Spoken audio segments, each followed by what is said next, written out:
I want to talk for a minute about how private long-term care policies can work with Florida Medicaid to help deliver more long-term care services. There are some people who are under the impression that if they have a private long-term care insurance policy, that they will not be eligible for Medicaid to also cover long-term care.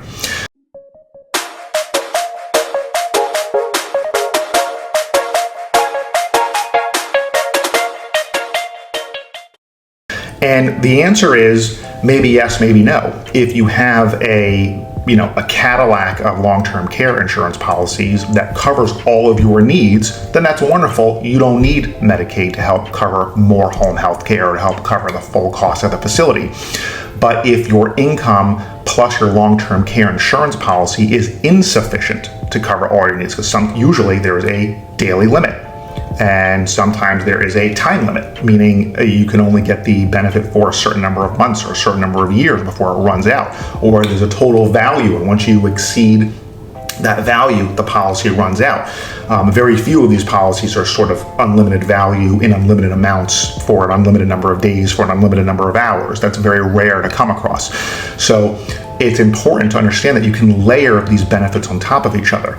Now, interestingly, there are two different types of long-term care insurance policies. That's not really true. There's dozens of types of different long-term care insurance policies, but they fall into one of two general categories. There's reimbursement type long-term care policies, and then there's straight pay long-term care private insurance policies.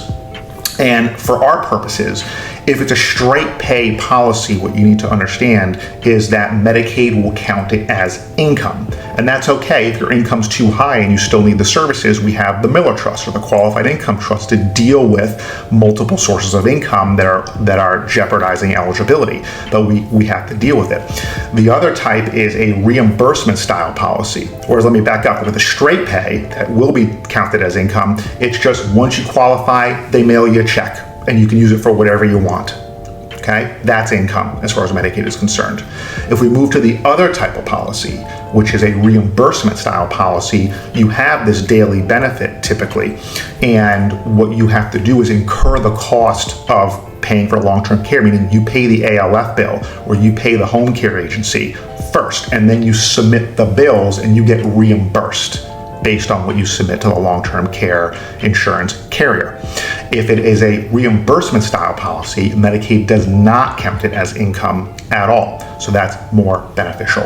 But again, if it's a straight pay style, that doesn't mean we can't otherwise apply for Medicaid. So I encourage people, especially when I'm talking to the adult children of, typically, my client is typically elderly and I'm mostly dealing with either their spouse or dealing with their adult children, I say, listen, buy long-term care insurance if you can, because it's just money. It's going to give you more options. And I don't know what Medicaid's going to be like in 20, 30 years from now.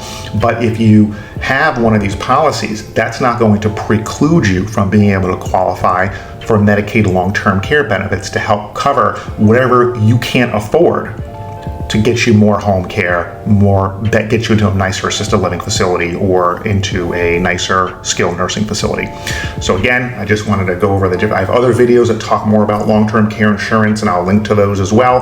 I thank you for watching. If you found this video useful, please give it a thumbs up, please share it, please subscribe to the channel, help me get good information to Floridians everywhere. Thank you for watching.